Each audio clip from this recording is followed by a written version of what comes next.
The Porsche Panamera sat motionless in the driveway, a symbol of status parked outside a converted church in Bowdon, Greater Manchester.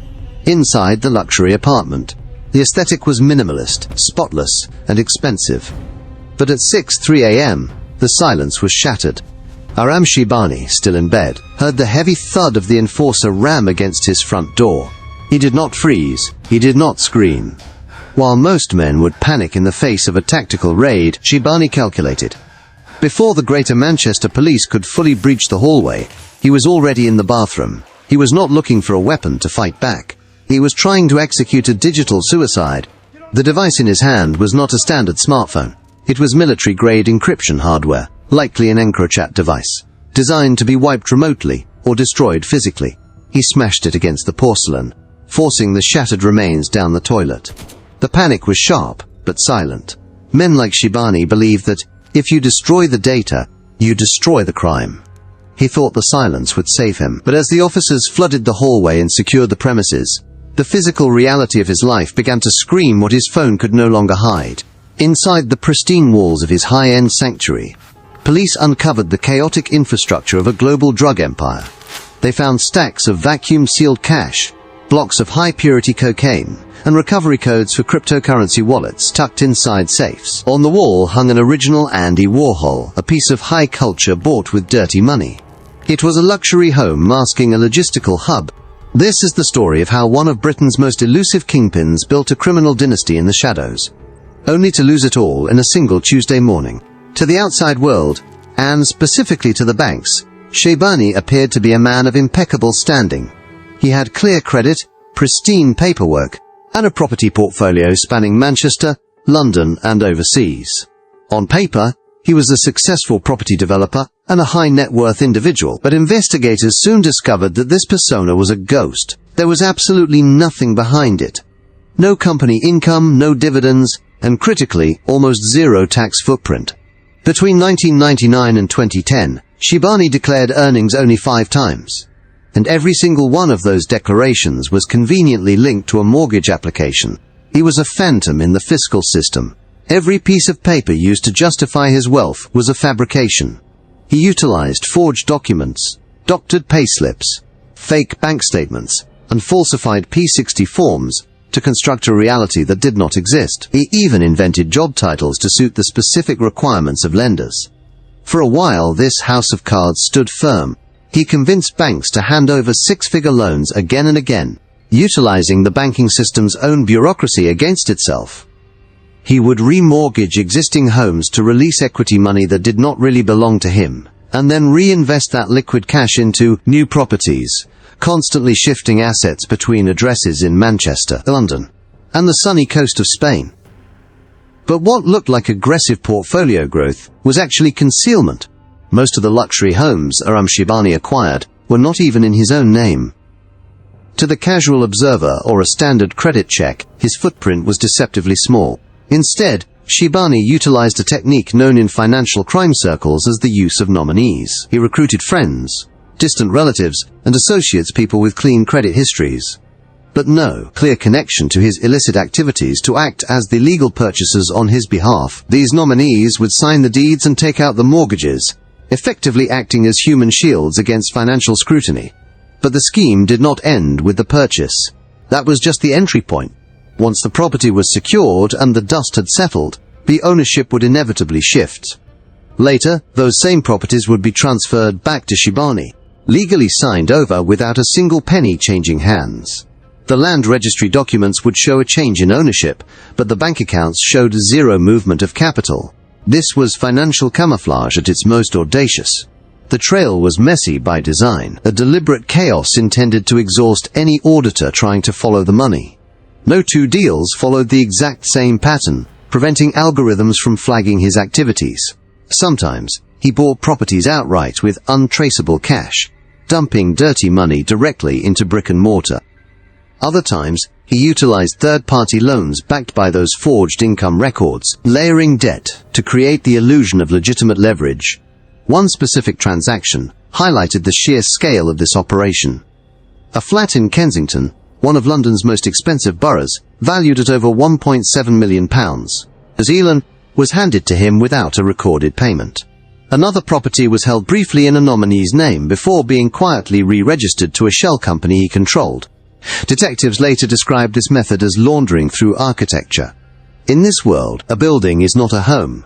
It is a bank vault that you can live in. Each property represents a layer of separation between the crime and the cash. Each signature on a deed is a disguise. The paperwork looked legitimate on the surface, stamped, filed, and processed, until you started asking the one question that matters. Where did the initial deposit come from?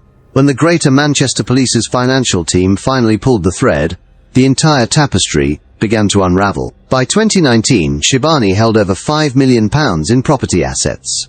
Yet not a single brick could be tied to lawful income. He had not worked a verifiable day in decades. But thanks to smoke, mirrors, and strict silence, he had spent 20 years living like a mogul without ever being questioned. He did not just hide the money. He transformed it. He took the jagged, dirty cash from street-level drug sales and smoothed it out into penthouse apartments and executive suites. But while the property portfolio was his bank, his lifestyle was his billboard. He did not believe in stealth wealth. He believed in performance. The money was meant to be seen, worn, and envied. This was not just about greed. It was about constructing a persona so blindingly rich that people would assume he was legitimate, simply because he looked the part. Aram Sheibani did not just spend money, he performed it.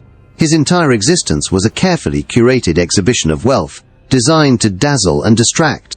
He wore his criminal proceeds on his wrist, on his back, and even on his head. Nothing about him was subtle, and absolutely nothing was second-hand. While many high-level criminals attempt to fly under the radar, driving modest cars and living in average neighborhoods to avoid detection, Sheibani took the opposite approach. He believed that if you looked successful enough, people would stop asking how you made your money.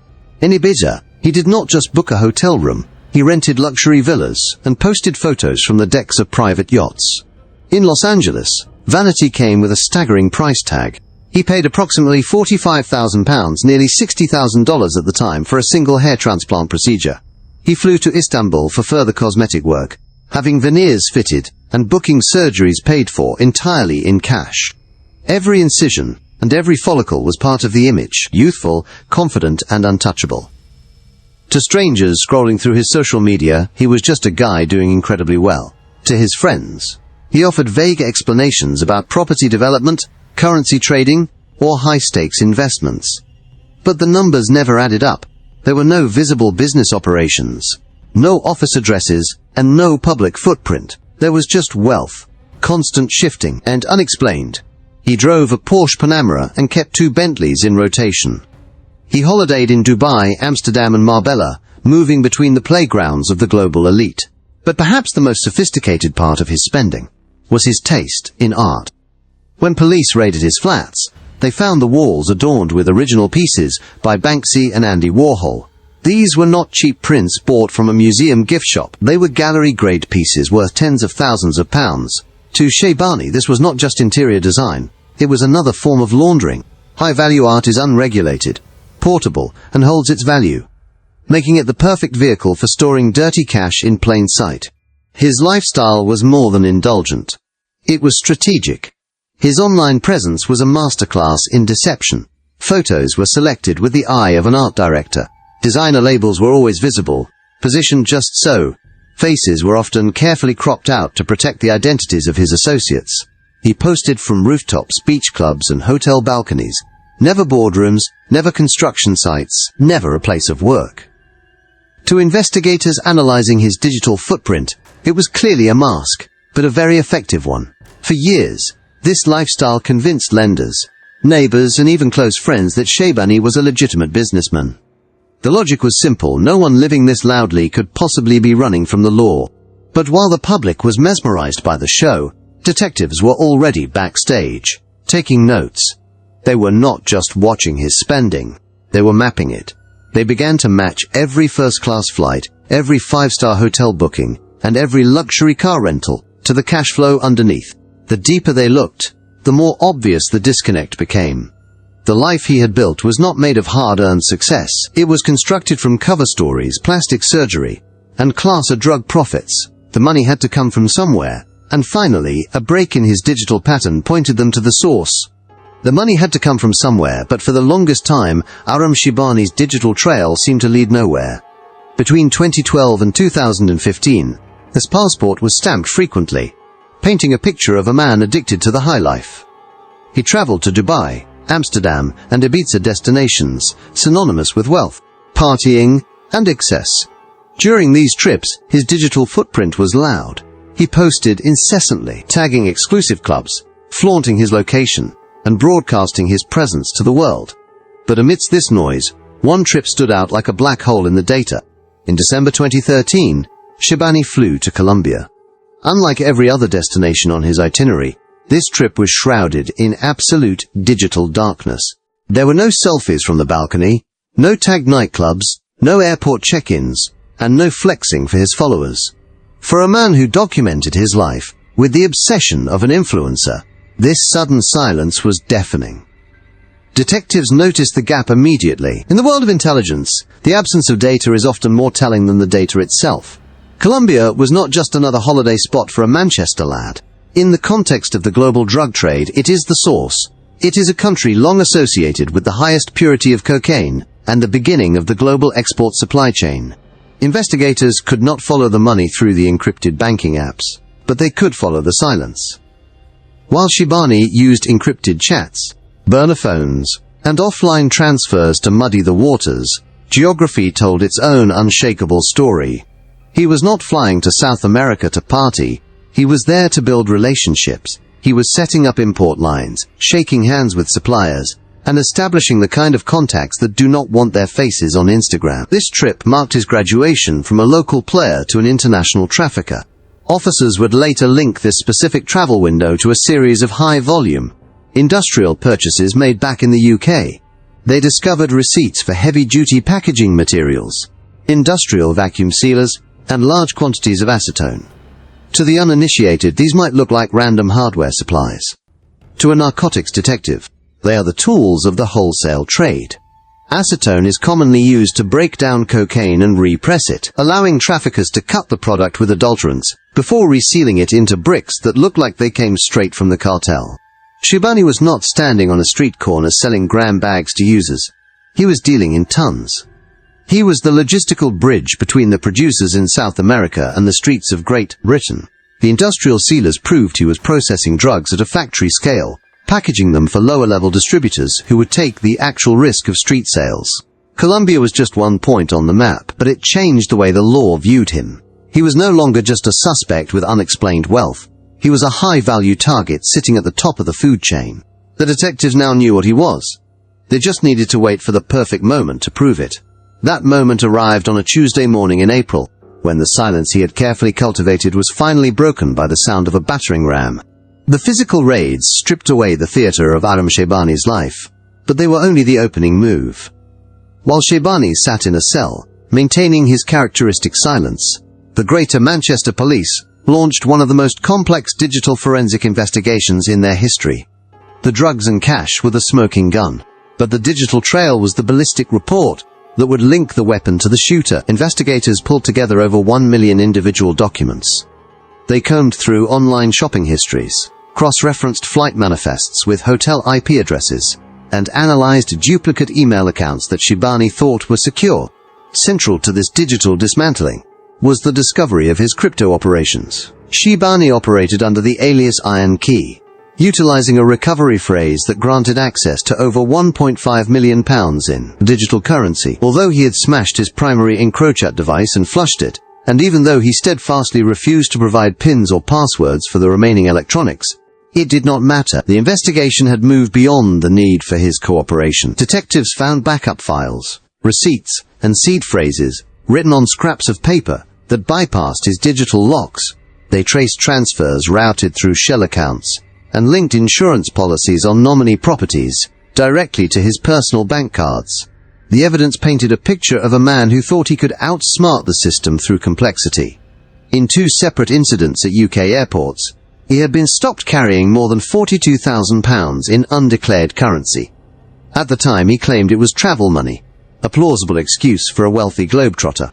But the data forensics later matched those specific cash amounts to deposits made into accounts used for mortgage repayments and crypto purchases days later. The layering of his money, moving it from cash to crypto to property, was meant to wash it clean.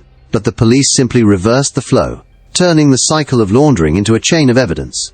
The trial began in mid-2021 at Manchester Crown Court and ran for 10 weeks. Through it all, Sheibani remained a ghost in his own hearing. He denied everything, but offered nothing. He sat through 20 separate charges, ranging from conspiracy to supply cocaine to high-level fraud, without offering a single explanation for the millions being in assets or the drugs in his safe. The jury did not need his confession. The 1 million documents spoke for him. He was found guilty and handed a crushing sentence, 34 years for the core offences, with an additional 3 years added specifically for his refusal to unlock his encrypted devices, bringing the total to 37 years. But the system was not done with him yet. In April 2024, 2 years after he was locked away, the case was reopened for a Proceeds of Crime Act hearing. The court ordered Sheibani to repay £3.4 million within 3 months. If he failed, he would face an additional 10 years in prison, keeping him behind bars well into his old age. The state had not just imprisoned him. They had dismantled the myth of his success, proving that while you can hide the cash, you cannot hide the lifestyle it buys.